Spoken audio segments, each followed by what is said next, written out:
I want you to picture something for me. Okay. Imagine the most complex object we have ever discovered in the entire known universe. That is a pretty big claim right off the bat. It is, but I mean, it's more intricate than a galaxy. It's way more sophisticated than the most advanced supercomputer we have ever built. Right. And it is completely capable of contemplating its own existence. Which is the wildest part. Exactly. Yeah. Now, imagine that this highly advanced object has the basic consistency of like warm jelly or soft tofu, Yeah, squishy tofu. and it runs on just enough electricity to power a dim light bulb. Just a few watts. Right. And it is currently sitting right there, roughly 3 inches behind your eyes. It really is a bit of a paradox, isn't it? Because we are literally using our brains to sit here and talk about brains. We are. It's the only organ we have that actually named itself. I love that. It's a lump of tissue investigating itself. Exactly. So today, we aren't just skimming the surface here. Yeah. We're doing a massive deep dive into a really fascinating book. The Brain Book. Right? The Brain Book by Dr. Liam Drew, published by DK. And the mission for this deep dive is to completely demystify the organ that makes you, well, you. It's a voyage around the inside of your head. It really is. We want to understand how this wet, squishy biological network somehow manages to create your thoughts, your feelings, your memories, everything. And I think that's a crucial distinction to make right at the start. How so? Well, we often treat the brain as this sort of magical black box. You know, information goes in through the eyes and ears, and then somehow magically thoughts come out. Like a mystery machine. Right. But Dr. Drew's work, and really the whole field of modern neuroscience, treats it as what it actually is, a biological machine. A machine with actual moving parts. Yes. It has chemical exhaust, it has plumbing, it has electrical wiring. It's not magic. It's not magic at all, it's mechanics. But to be fair, the mechanics are just mind-bendingly complex. Okay, so let's start with the actual hardware, the wetware itself. Good place to start. Because I think most people, if they try to picture a human brain, they picture that rubbery gray plastic model that used to sit on the teacher's desk in high school biology. Oh, yeah, the one that comes apart in pieces. Exactly. And it looks firm. It looks like if you dropped it, it would bounce. Which is just completely wrong. So what is the reality? If you were a surgeon and you were operating and you opened up a living skull, you would not find a rubber ball in there. You're bouncing. No. You'd find something incredibly soft. The text describes the consistency as being like soft jelly. Or a ripe avocado. Yes, or silken tofu. And this actually creates a really serious engineering problem for the body. Because it's too soft. Because you have this absolutely vital central command center, and it is basically sludge. That sounds terrible. Well, it has no internal skeleton. There are literally no bones inside the brain to hold its shape. Wait, really? Nothing. Nothing. It is purely soft tissue, lots of fat, and water. Which totally explains why the skull has to be so incredibly thick. Exactly. The skull is basically an armored tank built to protect a very, very delicate passenger. A 3-pound passenger, roughly. Right, about 1.5 kilograms. And it's not even gray, by the way. Right, the gray matter thing is a myth. It's a misconception that comes from looking at dead, preserved specimens in jars. A living, breathing brain is actually a sort of pinkish beige color. Okay, beige, I can guess, comes from the cells. But why pink? Blood.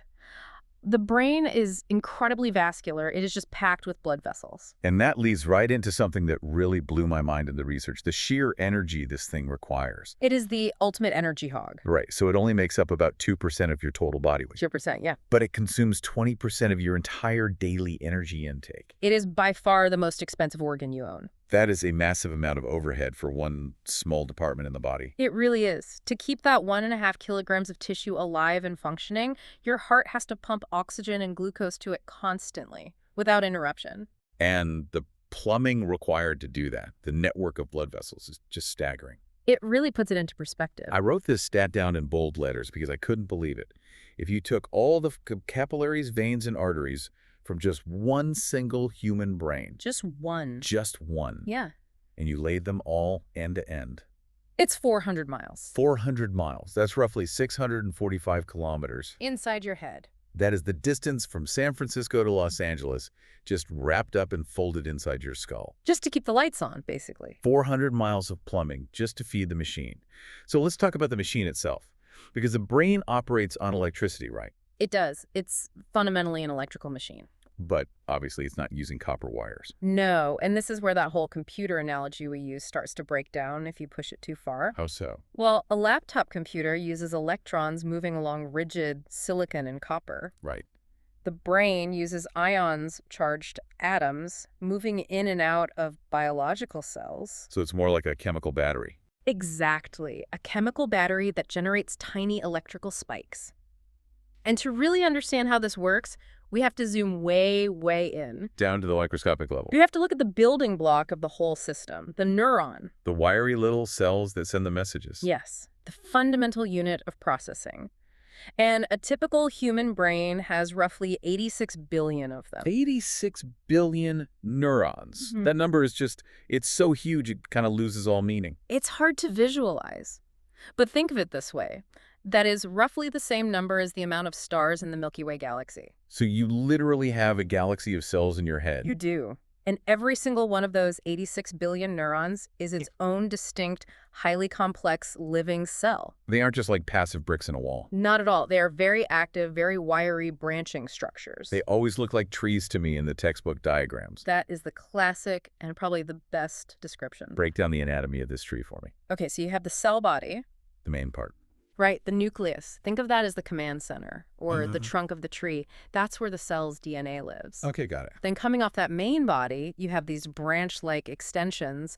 Those are called dendrites. Dendrites. And what do they do? Their job is to gather incoming information. They are the listeners. They collect messages from other cells. So the dendrites listen. And how does the cell talk back? Through the axon. The axon is like one long single wire extending away from the cell body. It's the speaker. It shouts the message out to the next cell in line. And these axons, the wires, they can be surprisingly long, right? Very long. Because I think we normally assume that since cells are microscopic, Yeah. all their little parts must be totally microscopic too. Most of them are, but there are major exceptions. Like the toe one. Yes. The longest single axon in your body belongs to a neuron that starts at the base of your spine and runs all the way down your leg to your big toe. That is just wild to me. That is one single cell. One continuous biological wire that can be over 3 feet long. It's actually a little disturbing to think about.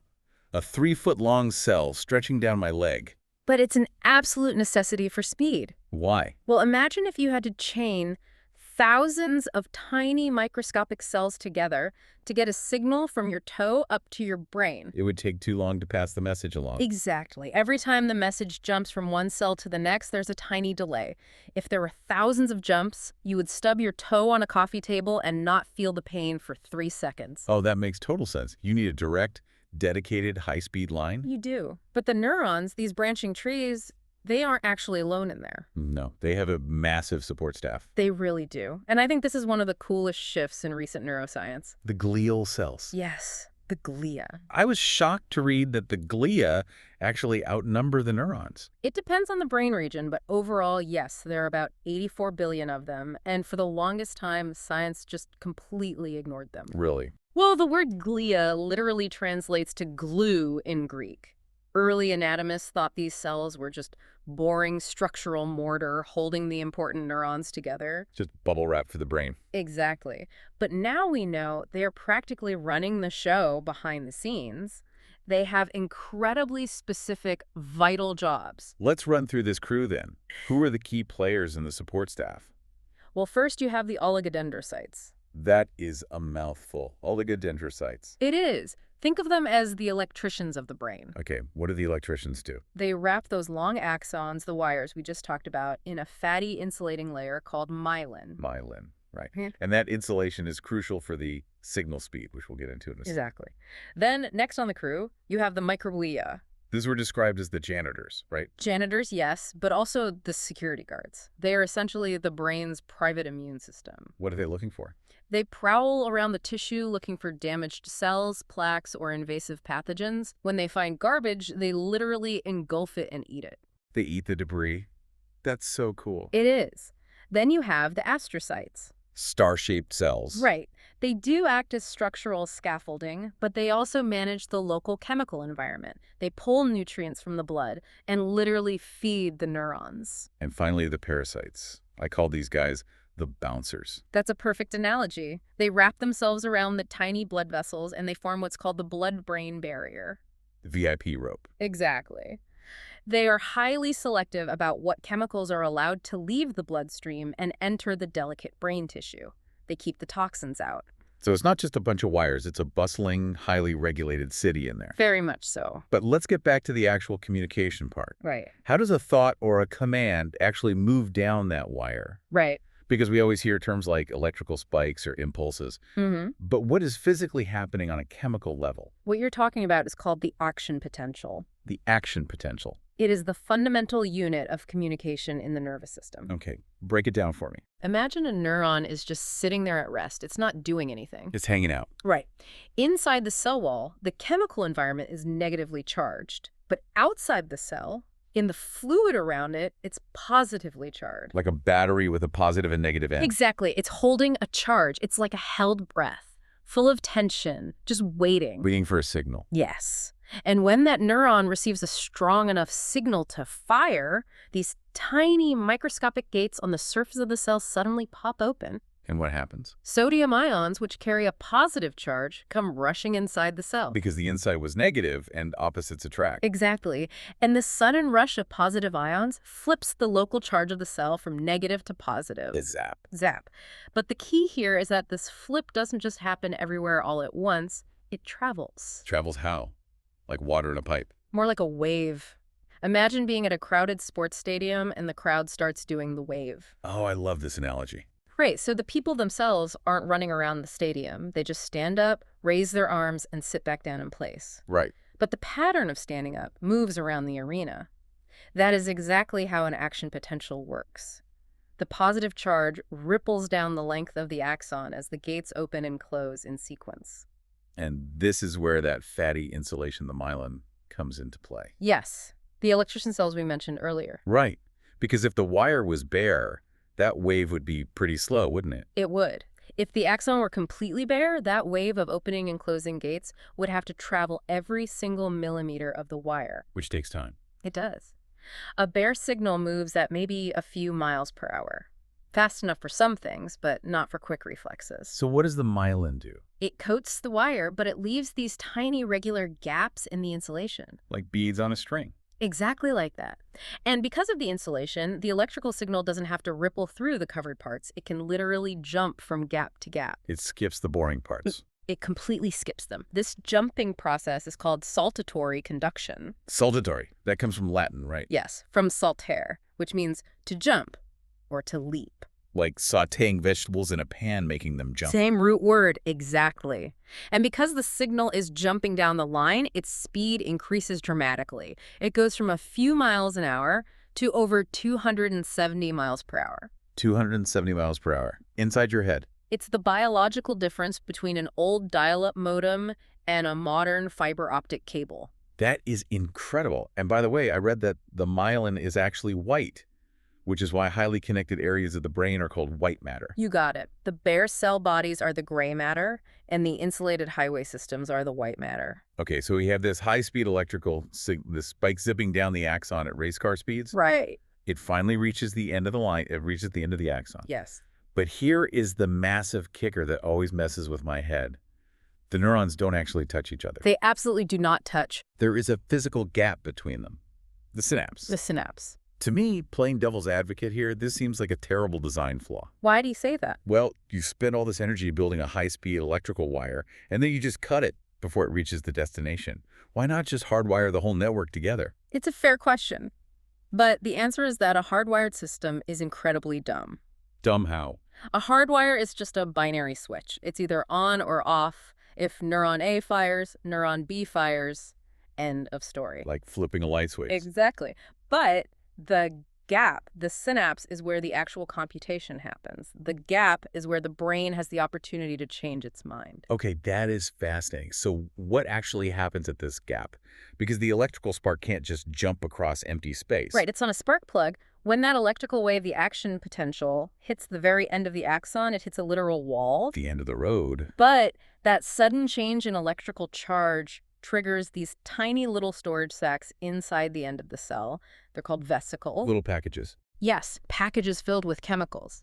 The electrical charge forces these vesicles to merge with the cell wall, burst open, and spill their chemical contents out into the gap. And these chemicals are the neurotransmitters. Exactly. Serotonin, dopamine, glutamate, all of those. So the message translates. It goes from being an electrical language to a chemical language. Precisely. And those chemical molecules float across that tiny gap, and we're talking a distance of maybe 20 nanometers here. Unimaginably small. Yes. They float across, and they physically lock into specific receptors on the dendrite of the next neuron. Like a key sliding into a lock. That is the exact mechanism. But earlier you said this gap is where the decision happens. Yeah. How does a chemical key make a decision? Because the key doesn't always automatically open the door. Okay, explain that. There are two fundamentally different types of messages a neurotransmitter can send. They can be excitatory or they can be inhibitory. Basically a go signal and a stop signal. Exactly. An excitatory chemical binds to the next neuron and says, hey, fire, pass the message along. Yeah. It's inhibitory. Inhibitory binds to the next neuron and says, quiet down, shut up, do not fire. Why in the world would you spend energy to send a signal telling another cell not to do something? Oh, it is vital. It prevents absolute chaos. Give me an example. Okay, imagine you go to pick up a plate from the microwave and it is burning hot. Ouch. Yeah. Your hand immediately feels the pain. The nerves in your hand send a massive excitatory signal up to your spinal cord screaming, drop bite, danger. A reflex. Right, and your spinal cord wants to trigger the muscles to let go instantly. But at that exact same moment, your brain, your higher processing, realizes that if you drop this plate, it's going to smash on the floor and burn your cat who is standing right there. Oh, no. So your brain sends a massive inhibitory signal, a giant stop pay command racing down your spinal cord. It intercepts that reflex and says, do not let go. Hold on to it until we reach the counter. Wow. So it overrides the local command. Yes. So if you look back at our single neuron sitting there in the network, it is constantly acting like a little biological calculator, adding up the signals. Exactly. It's got thousands of dendrites, and it's simultaneously receiving thousands of little +1 go signals and -1 stop signals from all its neighbors. All at the same time. Every millisecond. And it just sums them up. If the total number of go signals outweighs the stop signals and crosses a certain threshold, It fires its own action potential. it fires. But if the stops win the math problem, it stays completely silent. That is incredible. That simple, microscopic calculation repeated billions of times across networks, that is thinking. That is the physical, mechanical basis of making a decision. We're essentially just walking, talking calculators made of salty water. It sounds reductionist, but structurally, yes. Okay, so that's the microscopic view, the hardware. Right. But let's zoom out now. We have 86 billion of these little calculators, but they aren't just thrown randomly into a bag inside our skull. No, the brain has a highly specific, very organized geography. The architecture of the mind. Let's map it out. Let's do it. And I think the most obvious part, the part everybody instantly recognizes from movies or pop culture, is the outer shell. The cerebral cortex. Right, the wrinkly part. Now, my first question is, why is it wrinkly? Is that just to make us look smart? It's actually a brilliant packaging solution to an evolutionary bottleneck. How so? The cortex is where all the heavy lifting happens. Conscious thought, complex language, future planning, advanced math. As humans evolved to be smarter, we needed more and more of this cortex tissue. Makes sense. More brain power. But there's a hard limit. The human skull can only get so big, otherwise a human baby could never pass through the birth canal. The anatomical limit? Right. So evolution found a workaround. The cerebral cortex is actually just a flat, thin sheet of tissue. It's only about 2.5 millimeters thick. A flat sheet. Yeah. If you unfolded a human cortex and laid it flat on a table, it would be roughly the size of a large 14-inch pizza. A pizza in your skull. I love that image. But you can't fit a flat pizza into a round skull. So to pack as much surface area as possible into that confined space, the brain crumpled it up. It folded the pizza. Exactly. The wrinkles, the sulci and gyri, anatomically speaking, are just folds, allowing more tissue to be crammed into a small box. That's incredibly efficient. It is. Now, this folded pizza is divided down the middle into two hemispheres, left and right. And they talk to each other through a bridge. Right. Yeah. A massive superhighway of millions of axons called the corpus callosum. Corpus callosum. Right. And then each of those hemispheres is subdivided into 4 main geographical territories called lobes. Let's tour the lobes. Where are we starting? Let's start at the very back of your head. That is the occipital lobe. Occipital. And what is its main job? It is almost entirely dedicated to vision. Wait, really? Just vision? That seems like a huge chunk of real estate for one sense. It is a massive chunk, but visual processing, taking light waves and constructing a 3D, color-coded, moving reality is incredibly computationally demanding. It needs a huge server farm. Okay, fair enough. What's next? Move to the sides, sitting just behind your ears. Those are the temporal lobes. Temporal meaning time, or temples. Temples, yeah. These handle a lot of complex tasks. Hearing, obviously, given their location, but also high-level language processing and crucial aspects of memory. Okay, and moving up to the top of the head, That's the parietal lobe. parietal. What goes on up there? Think of it as the ultimate sensory integrator. It handles your sense of touch, pain, temperature, but most importantly, it manages proprioception. Proprioception, the hidden sense. Yes, it's your brain's constant awareness of where your body parts are in 3D space. It's how you can scratch your nose with your eyes closed without poking yourself in the eye. It's the 3D map of me. Exactly. And finally, sitting right behind your forehead, you have the big boss, the frontal lobe. This is the one that makes us uniquely human, right? Evolutionarily speaking, it's the newest addition. The frontal lobe is the CEO of the brain. It handles what we call executive function, Planning for the future. planning, logic, complex decision-making, and impulse control. It is the part of your brain that tells you not to say that incredibly rude comment to your boss. It's the filter. It's a filter, the manager, and your personality all rolled into one. Okay, so that covers the surface, the wrinkly cortex, Oh, wow. but that's just the outer shell. Right. If you dig underneath the cortex into the center of the brain, you find the deep structures. This is the older stuff, evolutionarily. Much older. Some people informally call it the lizard brain, though that's a bit outdated scientifically, but they are the ancient circuits. Who lives down there? Well, you have the hippocampus. It's shaped sort of like a seahorse. And what does the seahorse do? It's the printing press for your memories. It converts short-term experiences into long-term storage. Without a functioning hippocampus, you are trapped in an eternal present. Wow. Next to that is the amygdala. It's shaped like a little almond. The famous fear center. Exactly. It's your threat detection system. It scans everything you see and hear for danger, and it can trigger a panic response before your conscious cortex even realizes what you're looking at. Fast survival reflex. Yes. Then you have the hypothalamus. I read about this one. It's tiny, right? It's about the size of a pea, but it is the ultimate thermostat for your body. It keeps you alive, it regulates your hunger, your thirst, your body temperature, your sleep-wake cycles. It maintains the baseline. It maintains homeostasis. And finally, right at the base, where the brain meets the spinal cord, you have the brainstem and the cerebellum. The real primal machinery. The absolute basics. Heart rate, automatic breathing, swallowing, and basic motor coordination. Stuff you never ever want to have to consciously think about. Because if you forget to think about breathing, you die. Exactly. The brainstem handles it for you. So it really is a layered system. You've got the ancient automatic survival stuff running in the basement and the complex philosophical human stuff draped over the roof. That's a great way to visualize it. Now, to really understand why this whole structure is built the way it is, I love that the source material takes this huge detour away from humans. Into the animal kingdom. Yes, because it forces you to ask a really basic question. What is a brain actually for? That's a profound question. Because plants are alive, trees are alive, they don't have brains, fungi don't have brains, so why do animals have them? The answer is surprisingly simple, but it governs everything about neuroscience. August. Movement. To movement. Yes, you only need a brain if you intend to move around in a changing environment. And the absolute best, most bizarre proof of this rule is the sea squirt. Oh, the sea squirt is legendary in biology circles. It's the perfect example. Tell the story of the sea squirt. Okay, so a sea squirt begins its life as a tiny, free-swimming larva. It actually looks a lot like a tadpole. Okay, swim around. Right. And because it's swimming, navigating ocean currents, avoiding danger, looking for a home, it has a spinal cord, it has a simple eye, and it has a basic brain. It's acting like an animal. It is actively processing sensory input to dictate motor output. But then it finds a home. It does. It finds a nice, safe rock on the seafloor, and it physically cements itself headfirst onto that rock.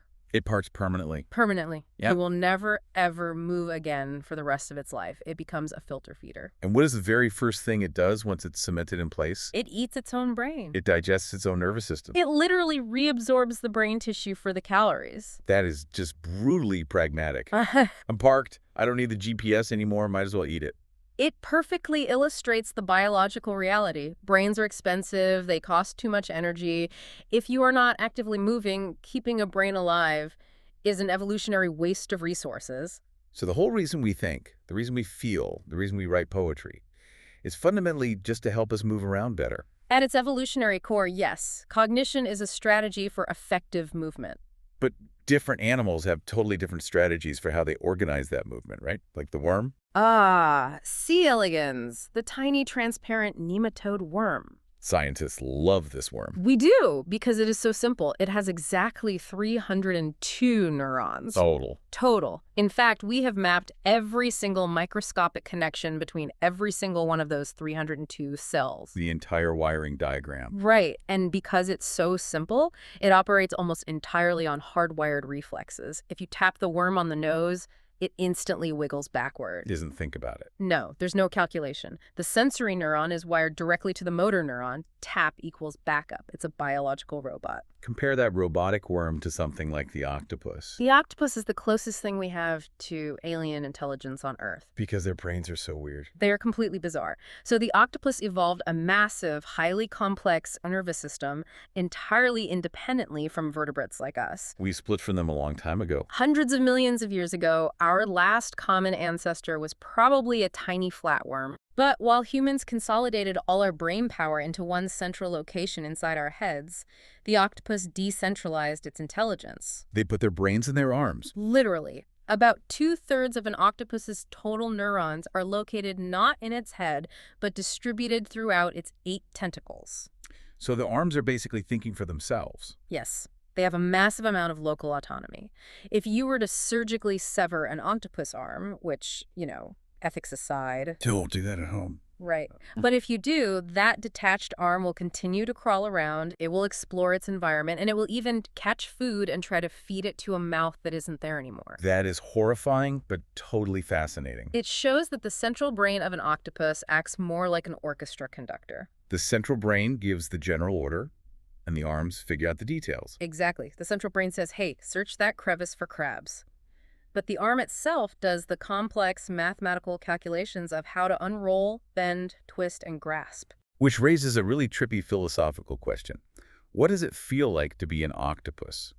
Does each arm have its own separate consciousness? Do you have one mind or 9 minds working together? It is one of the great unanswerable questions in animal behavior. The animal kingdom really pushes the extremes. I mean, the source mentions shrews that shrink their brains. The common shrew. In the winter, when food is scarce and energy is low, the shrew actually absorbs some of its own brain tissue to save calories. Its brain and its skull physically shrink. And then in the spring. When food is abundant again, the brain regrows. That is wild. And spiders. Spiders are the opposite problem. They need a huge amount of computing power to calculate the complex geometry of spinning a web. But they are tiny. They are tiny, so their brains are actually too big to fit inside their head segment. So where does it go? The brain tissue actually spills out of the central cavity and extends down into the hollow cavities of their upper legs. Spiders literally have brains in their legs. They do. Okay, so from spiders and octopuses, let's pivot to our own family tree. Human evolution. The path to the supercomputer. Right, because we went from the C-squared strategy to walking on the moon. How did that happen? Well, it wasn't a straight, smooth line. If you look at our early hominid ancestors like Australopithecus, Lucy. right, Lucy, their brain volume was roughly comparable to a modern chimpanzee, about 400 to 500 cubic centimeters. It's pretty small. But then a few things happened. We started walking completely upright, which freed up our hands, and we started using tools. And tool use demands more processing power. Exactly. You need better hand-eye coordination, better planning. So the brain starts growing. Homo habilis, the handyman, bumps up to about 600 cubic centimeter. A noticeable jump. Then Homo erectus pushes to around 900. And what about us, modern Homo sapiens? We sit around 1,300 to 1,400 cubic centimeters. So it's just a story of getting bigger and bigger and the biggest brain wins? Well, no. And here is the really humbling part of the evolutionary record. What's that? Neanderthals. Our extinct cousins. Right. Neanderthals actually had brains that were, on average, just as big as ours, sometimes even slightly larger. Wait, really? Their brains are bigger than ours. Often, yes.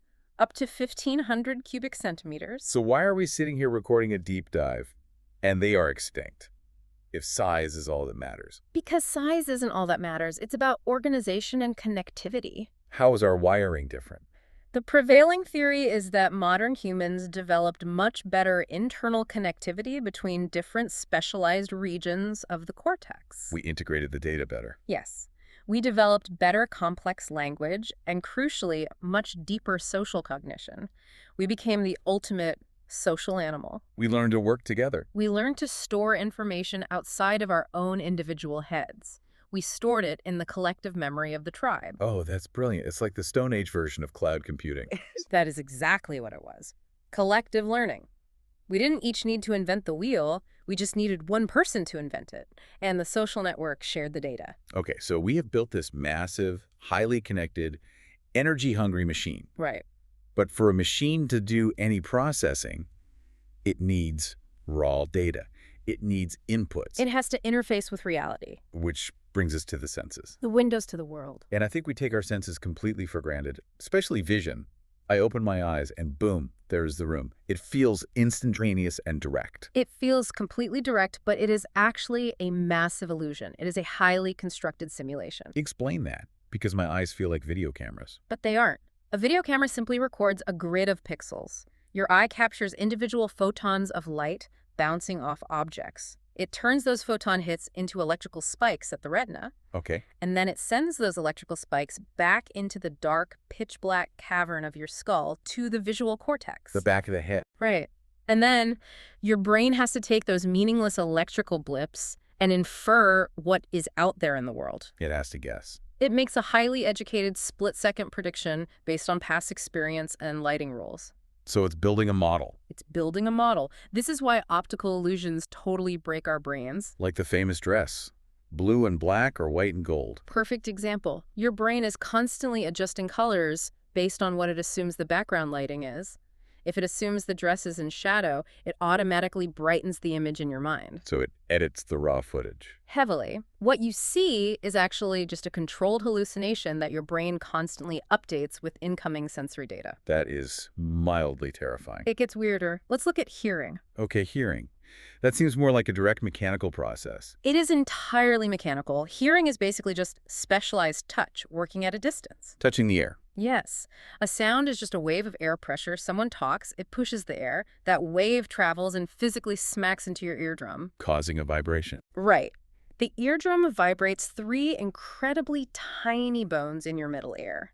The malleus, incunsus, and stapes. The hammer, anvil, and stirrup. Exactly. Those little bones act like levers. They amplify the vibration and tap on a membrane attached to the cochlea. The cochlea is the thing that looks like a little snail shell in diagrams. Right. And inside that spiral shell, it's filled with fluid. And lining the walls are thousands of microscopic hair cells. Actual hairs. They look like tiny hairs. All right. And as the bones tap on the shell, they create waves in the fluid. Like dropping a rock in a pond. Yes.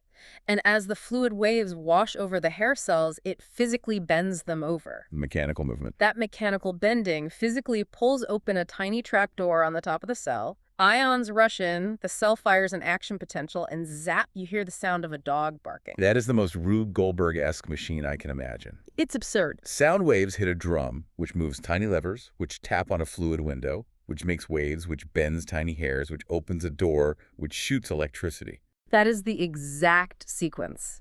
And because it's so mechanical, it's actually very fragile. Right. Hearing damage.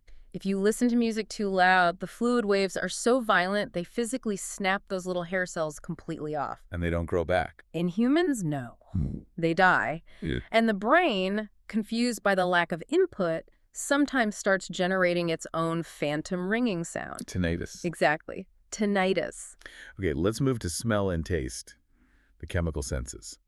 The book points out that smell is actually our most ancient sense. It is the oldest and most direct line into the brain. Humans have, what, about 400 different types of smell receptors? About 400, yes. which sounds like a lot until you compare it to an elephant, which has over 2,000 Elephants are the champions of smell. by far. But even with our 400, the wiring is what makes smell so powerful for humans. How is it wired differently? Well, vision, hearing, touch, all those signals have to go through a central switchboard in the middle of the brain called the thalamus. Like a router. Right. The thalamus processes it before sending it up to the cortex, where you become consciously aware of it. But smell doesn't do that. Smell completely bypasses the thalamus switchboard.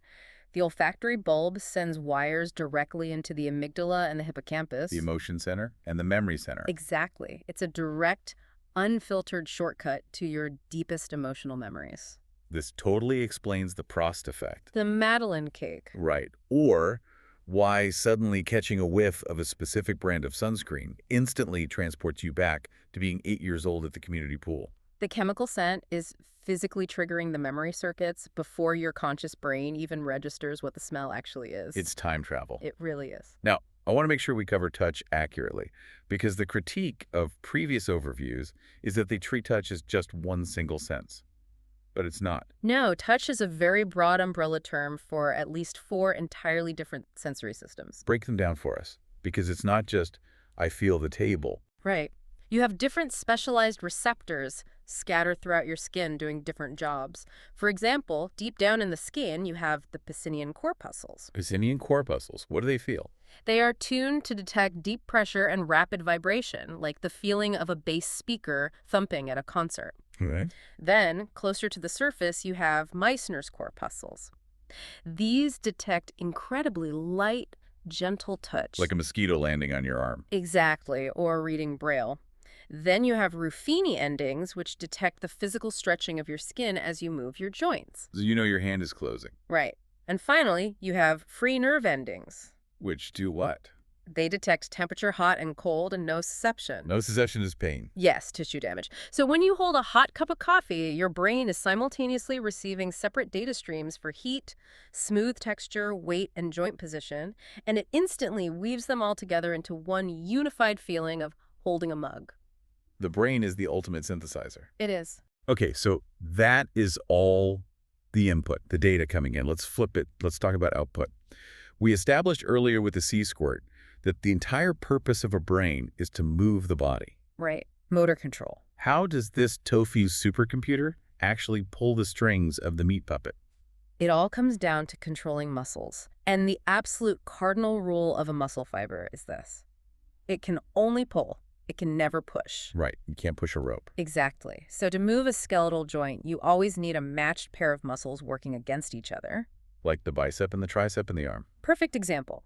If you want to bend your elbow and pull your hand up, your brain sends a signal telling the bicep to contract, to shorten. But it's not that simple, is it? No, because if the tricep on the back of the arm is still tight, the arm will bend. They would just fight each other, and your arm would lock up completely rigid. So the brain has to coordinate the pair. It has to do it perfectly. To flex the bicep, the brain must explicitly send an inhibitory signal to the tricep, commanding it to relax and let go. More of those stop signals we talked about earlier. Exactly. Every single fluid movement you make, walking, typing, talking, requires this incredibly complex, rapid-fire symphony of contract this, relax that, contract this. And thankfully, a massive amount of this happens on total autopilot. Oh, absolutely. Through the autonomic nervous system. The ANS, the background operating software. It manages everything you don't have to think about. Your heart, your lungs, your digestion, and it has 2 totally opposite modes of operation. Let's talk about those. First is the sympathetic system, which is honestly a really confusing name. It is a terrible name, historically speaking, because Yeah. it has nothing to do with sympathy. It means action. This is the famous fight or flight mode. Yes, the alarm bells. When your amygdala detects a threat, it kicks the sympathetic system into gear. What happens to the body? Adrenaline dumps into the blood, your heart rate skyrockets to pump oxygen, your breathing gets fast and shallow, your pupils dilate wide open to let in more light so you can see better. Preparing for battle. Right. And crucially, it completely shuts down non-essential systems.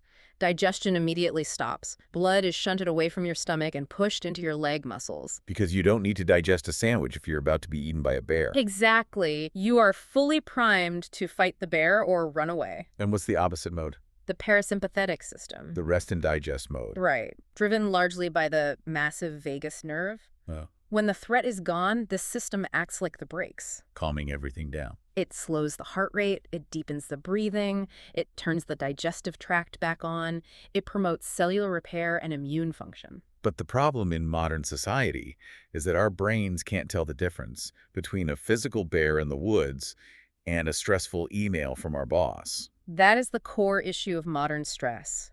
An angry email triggers the exact same sympathetic fight-or-flight response. But you can't punch your email, and you can't run away from it. So you just sit there at your desk, soaking in adrenaline, with your digestion shut down. Chronic stress is literally getting permanently stuck in fight-or-flight mode. It wears the body down. That perfectly transitions us to the next section, the you in the machine. How this biology creates our actual lived experience. Hunger, learning, emotions. It's the psychology of the physiology. Let's start with a really basic drive, hunger, because it perfectly illustrates how the brain monitors the body's needs. It's a classic negative feedback loop. Walk me through it. Let's say it's noon and my stomach is completely empty. Okay, your stomach is physically empty. The cells in the lining of your stomach detect this, and they secrete a hormone called ghrelin. Ghrelin. It even sounds like a growling stomach. It does. This ghrelin travels through your bloodstream, crosses the blood-brain barrier, and binds directly to receptors in your hypothalamus. The thermostat we talked about. Right. And when those neurons get hit with ghrelin, they start firing. And that specific pattern of firing creates the conscious sensation in your mind of, I am hungry, I need a burger. It creates the craving. Yes. So, you listen to your brain and you eat a burger. Delicious. Now what? Now, the physical mass of the food stretches the walls of your stomach. Stress receptors in the tissue fire signals back up the vagus nerve to the brain. We're filling up. Right. At the same time, as the fat and sugar hit your intestines, your fat cells start releasing a different hormone called leptin. The anti-ghrelin. Exactly. Leptin hits the hypothalamus and says, we have calories, stop the ghrelin production, trigger the feeling of fullness. Which works great unless you eat a massive Thanksgiving dinner way too fast. Because there is a lag time. The chemical signals the leptin take about 20 minutes to reach the brain. So if you eat too fast, you blow right past the full signal before the brain even receives it. And 20 minutes later, you feel like you're gonna explode. Been there. Okay, so that's a basic survival drive. Let's tackle something much more complex, learning.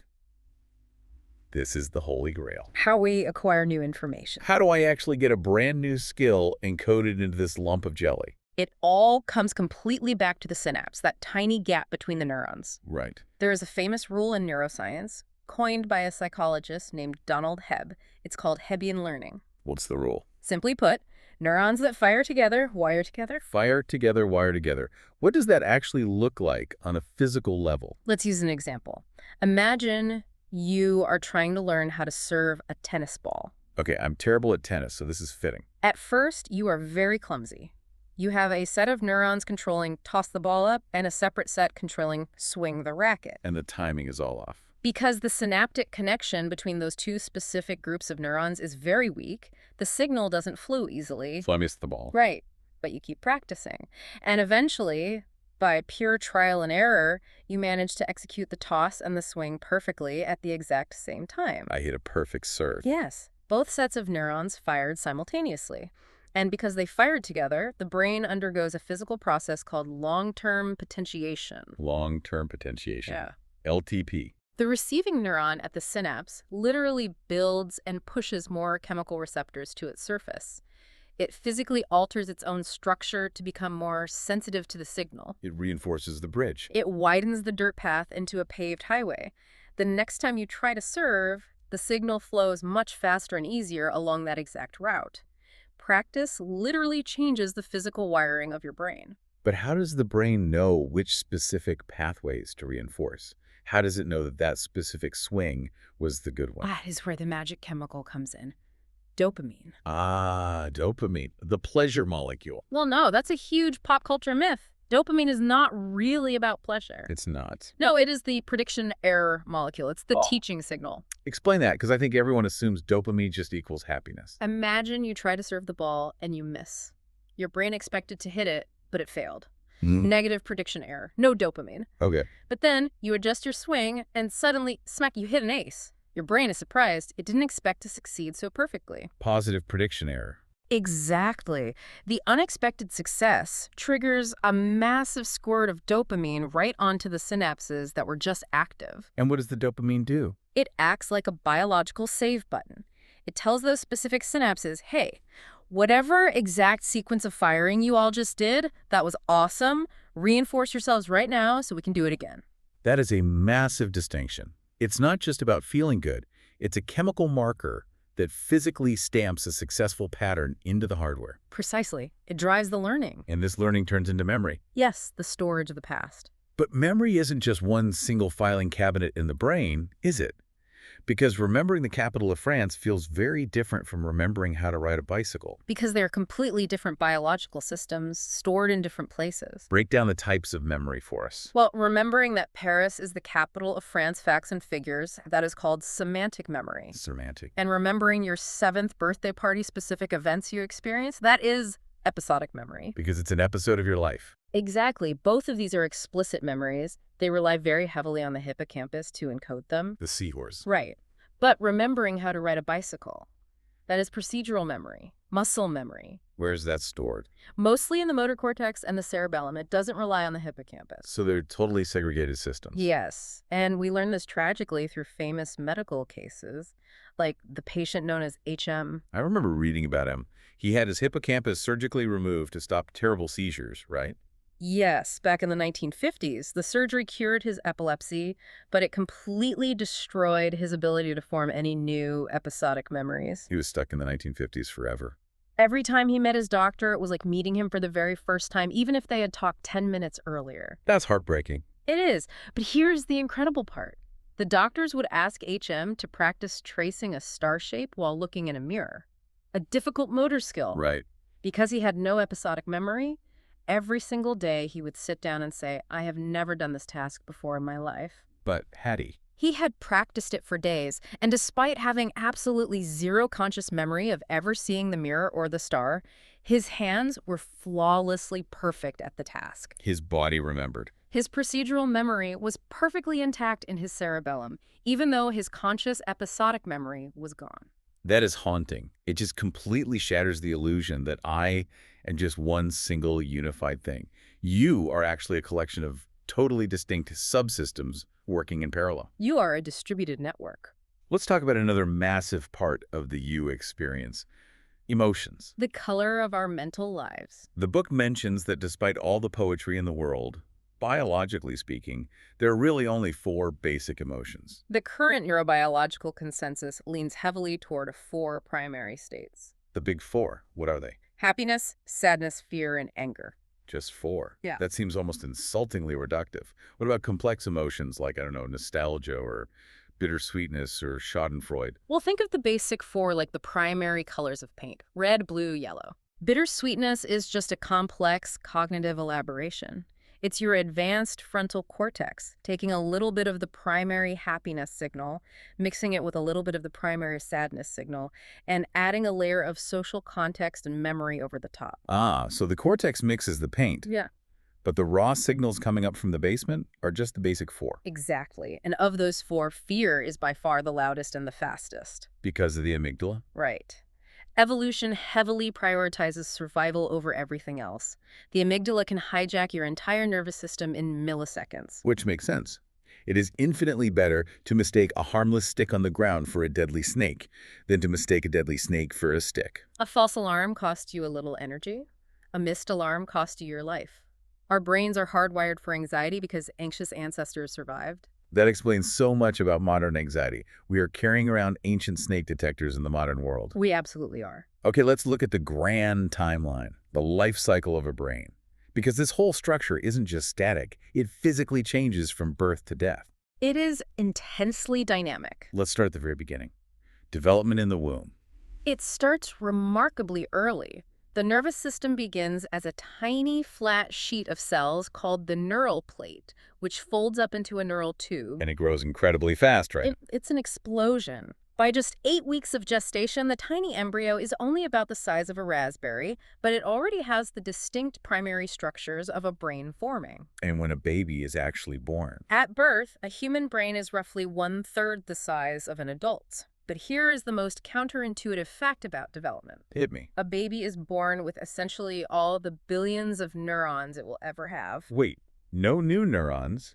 Then how does the brain get 3 times bigger? It's not adding more cells, it's adding connections. The axons and dendrites are growing, branching out, and creating massive webs of synapses. The wiring gets thicker. Exactly. In fact, a typical 2-year-old toddler actually has twice as many synaptic connections as you or I do as full-grown adults. Wait, a toddler is biologically more connected than a college professor? Far more connected. But the connections are chaotic, messy, and undirected.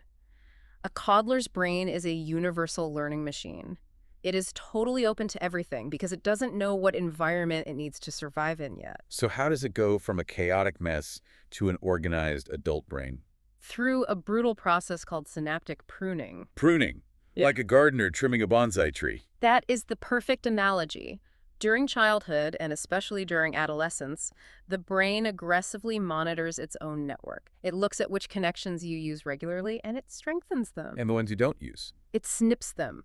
The microglia physically dismantle and destroy the unused synapses. Use it or lose it on a microscopic level. Exactly. You lose flexibility, but you gain incredible speed and efficiency. Which perfectly explains why it's so effortlessly easy for a young child to absorb a second language with a perfect accent, but it is agonizingly hard for an adult. Because for the adult, the pruning phase is over, the highway system has already been paved, and the alternate routes have been bulldozed. The concrete is set, and the environment must play a huge role in which connections survive the pruning. Massive. The classic demonstration of this is the enriched environment experiment with mice. What do they do? They raised one group of mice in plain, boring, empty cages, just food and water.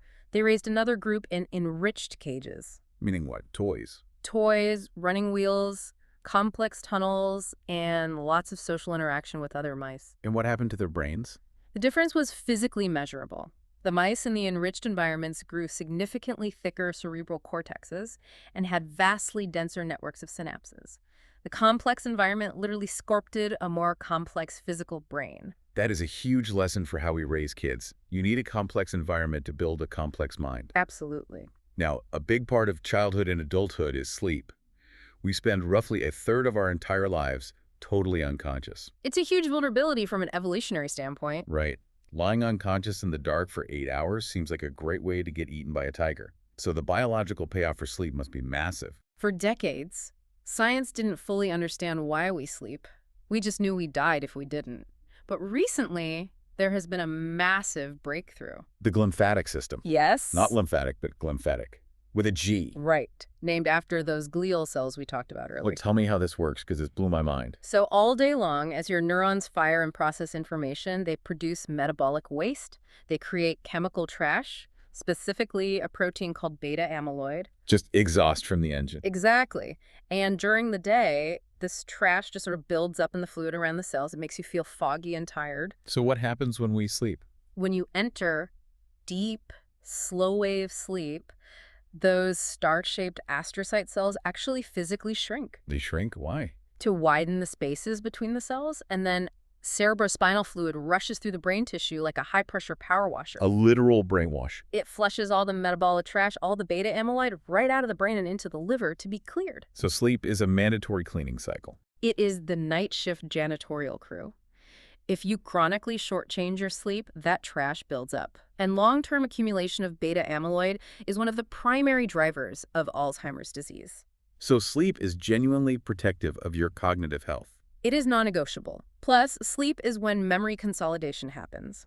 The hippocampus replays the events of the day and transfers them to the cortex for long-term storage. The save process runs overnight. Exactly. Speaking of Alzheimer's, let's talk about the aging brain. This is the part that terrifies everyone.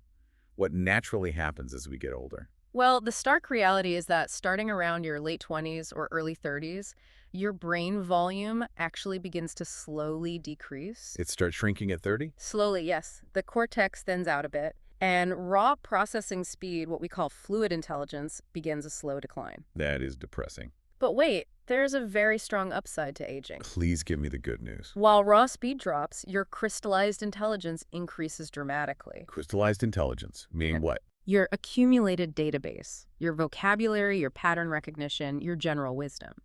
An older brain has simply seen more situations. So it doesn't need to compute the answer from scratch. It just recognizes the pattern. Exactly. It's the difference between having a super fast new processor versus having a slightly older processor but a massively huge hard drive full of useful data. The older brain can often arrive at the correct solution much faster in the real world. Wisdom is a biological reality. It is.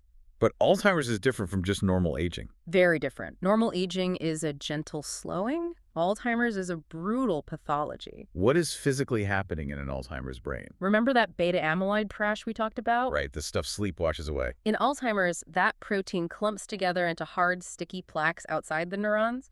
Inside the neurons, a different protein called tau gets tangled up. Plaques and tangles. Yes. And these block communication and eventually physically kill the neurons. The brain undergoes massive shrinkage. The hippocampus is usually destroyed first. Which perfectly explains why the primary terrifying symptom is the inability to form new short-term memories, while childhood memories remain intact longer. Exactly. The memory printing press is broken, but the old files stored in the cortex are still there. For a while, at least. Is there anything we can do to protect the hardware, to push back against this? Yes.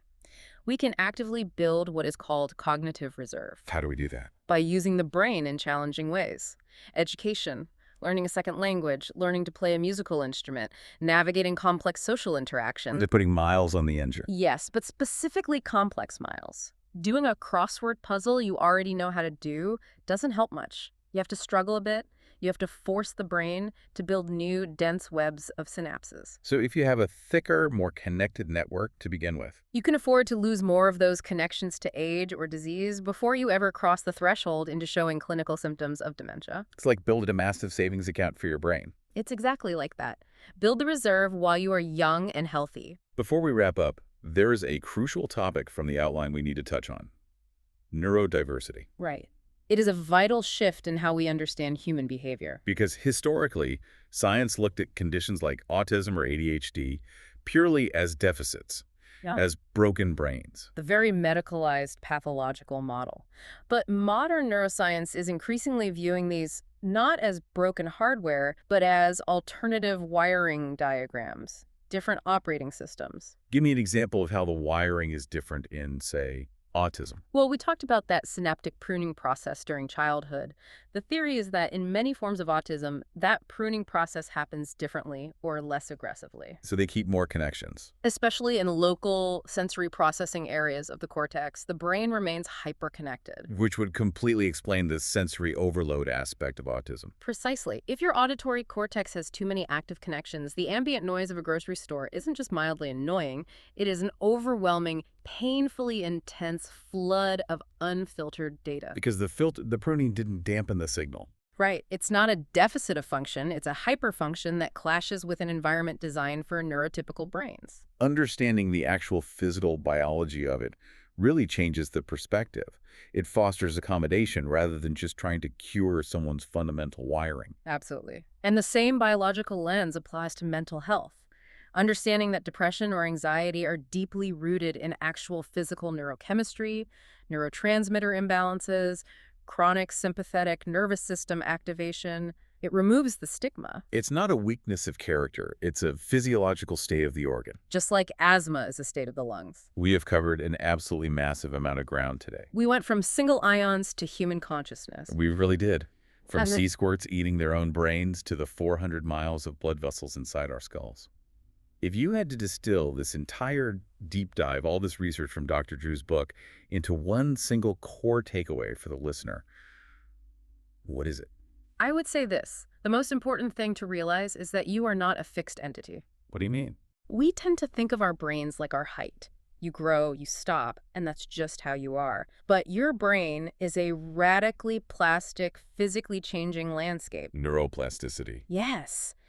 every single time you learn a new fact, every time you practice a difficult skill, or honestly, even just having a deep conversation, you are physically, microscopically rewriting the actual hardware structure of your brain. Changing the synapses. You literally have agency over your own wiring. You sculpt your own brain every day by what you choose to focus on. That is incredibly empowering. It is. It's empowering, but it's also a little terrifying. A little bit of both, yes. With great power comes great responsibility. But, despite all this amazing mechanical detail, Mhm. we still have the elephant in the room. The hard problem. The hard problem of consciousness. Right.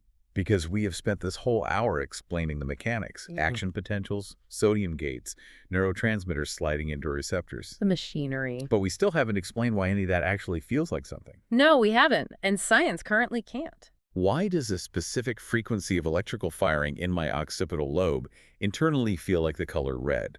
Or why does a chemical wash of dopamine feel like joy? Science can map the firing perfectly. We can watch it happen on a scan.